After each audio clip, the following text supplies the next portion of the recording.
macam test, Nak kata pemeriksaan. musibah bukan musibah lah, tapi Bukan cabaran. cabaran. Allah SWT menerangkan setiap masalah atau musibah atau perkara yang berat, selepas apa yang berat tu, keringanan akan datang, kebahagiaan akan datang. Fa inna ma'al usri yusra, inna ma'al usri yusra. After every difficulty, there is going to be ease. Jadi sebagai seorang yang beriman, cabaran tu adalah tanda Allah SWT, macam masuk sekolah ada periksa. Periksa akhir tahun itu sebagai cabaran. Itu bukan satu musibah. Periksa tu apa?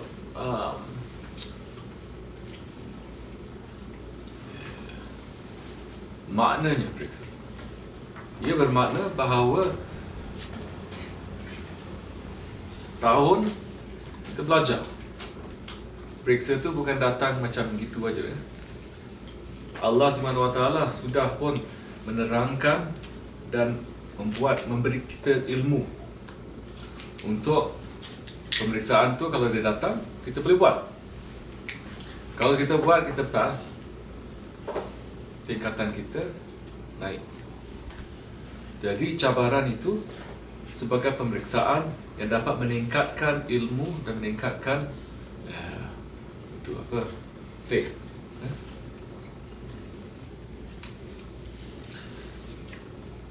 Ini penting kalau kita selalu dengan alim atau ulama atau ustaz atau syekh.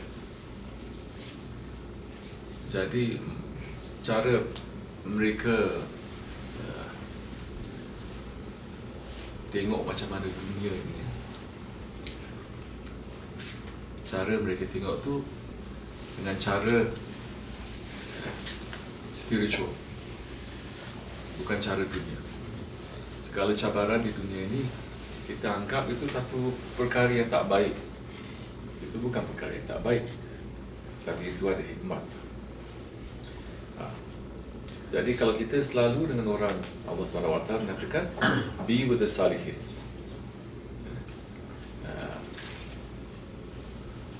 Be with the salihin. Jadi kalau kita sama-sama dengan para salih, para salihin, jadi senang untuk kita mendapat pandangan secara mereka memandang keadaan, bukan secara nafsu kita atau keluarga atau dunia.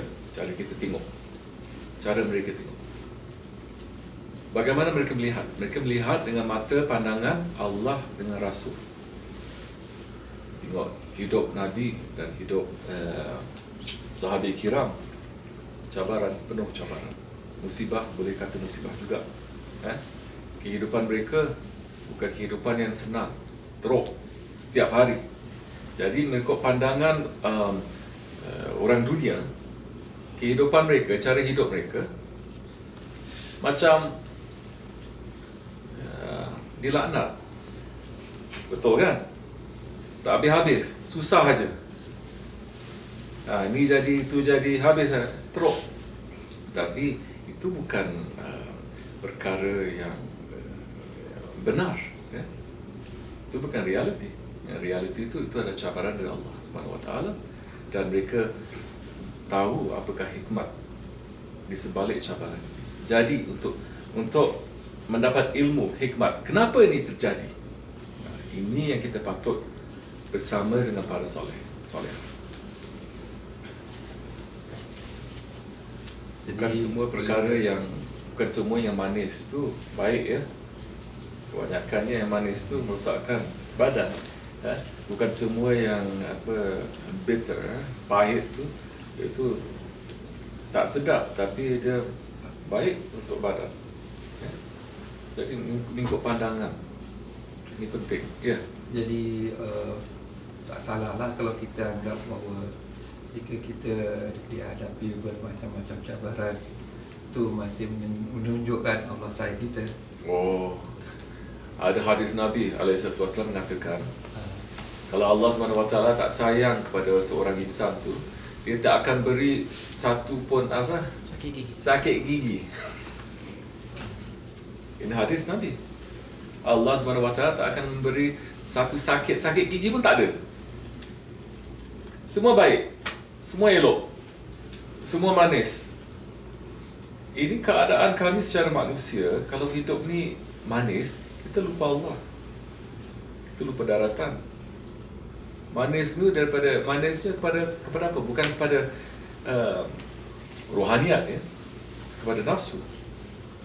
Kehidupan para Nabi dan sahabat Nabi dan wali Allah semuanya baik. Tapi selepas baik tu manis. Kalau kita ambil apa-apa pun, sekarang kalau minum air ni tak rasa manis.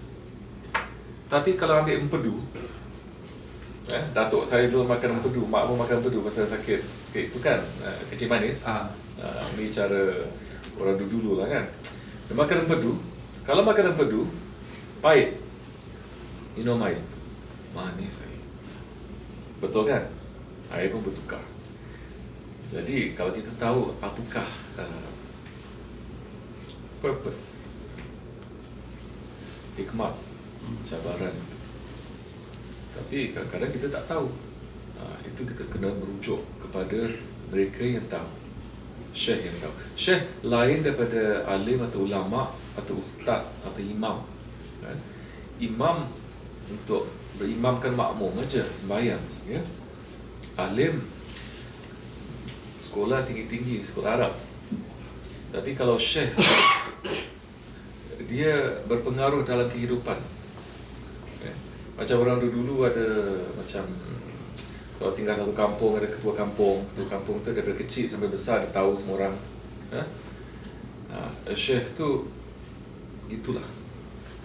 Jadi dia dapat sebagai macam doktor juga. Jadi cakap macam ni kau sakit, saya tahu perangai macam mana, buat macam ini, jangan buat macam ini. Itu cakap jangan marah, itu cakap jangan curiga sangat. Tapi itu dapat syekh ni, dapat doktor, pakar jiwa dan pakar rohaniat. Ini susah nak cari, especially sekarang. Inilah tarikatnya. Terima kasih. InsyaAllah kita pun bukannya tahu banyak sangat. Apa yang kita tahu, syekh kami yang berikan ilmu. Kalau yang benar itu datang daripada dia lah. Kalau tak benar itu dari nafsu saya lah. Saya minta maaf juga, InsyaAllah. Jadi this is the wisdom, this is the hikmah. To understand why such a thing happens to you. To be able to understand why that thing happens to you, you have to be around people who are able to explain it.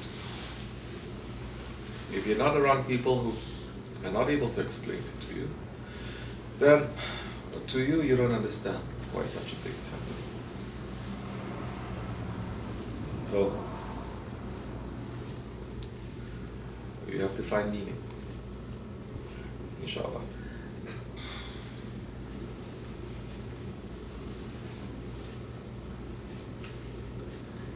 So many things happen, huh? It's okay. My father is very patient, so I'm seeing so many things happening still. And it's okay. Allah is testing. Bukaan dan cabaran. Kita orang yang beriman, kita sabar tu, kesabaran tu betul, benar. Tapi kesabaran dan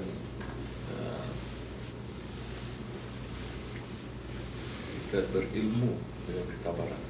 Kita tahu mengapa benda itu berlaku. Apa yang kita patut lakukan sebelum ia berlaku. Apa yang kita lakukan selepas ia berlaku.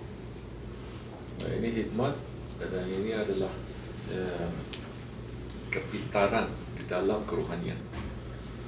Supaya perkara yang berlaku tu bukannya, oh kenapa macam ini berlaku. Kita tak terkejut.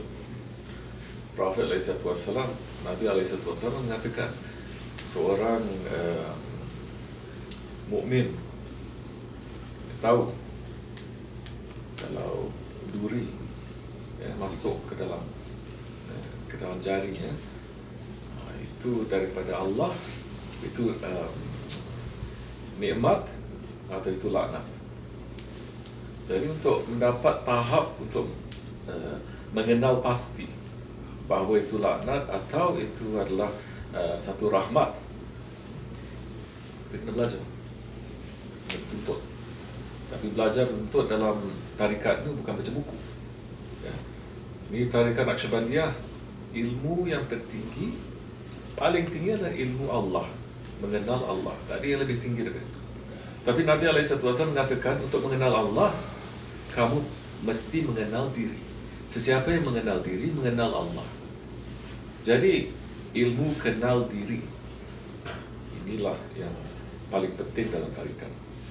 Dan ilmu kenal diri bukannya sembahyang ke, banyak ke, puasa banyak-banyak ke, riadah banyak-banyak, bukan. Itu ilmu kenal diri lain. Ya. Yang inilah ilmu tasawuf atau ilmu kesufian, ilmu kenal diri. Dan agama lain pun kagum dengan ilmu tasawuf untuk ilmu kenal diri. Ini untuk ilmu kenal diri tak pasti kalau orang Islam ke orang bukan Islam dapat ilmu ni, orang bukan Islam pun mengenal, pun dapat mengatakan bahawa ini pun juga hak. Ini bukan batil, ini bukan dogma. Ya. Jadi ilmu kenal diri dalam tarikat Naqsyabandiyah mengenal bahawa 4 seteru, 4 apa? Pillars. No, pillars. 4 seteru, musuh. 4 musuh. Nafsu nombor 1, syaitan nombor 2. Nafsu, syaitan, hawa dengan dunia. Kalau kita kenal musuh, jadi kita kenal kawan. Kalau kita tak kenal musuh, musuh yang di dalam yang paling. Jadi 4 musuh. Dan dalam nafsu ni juga ada 4 musuh. Kemarahan, anger,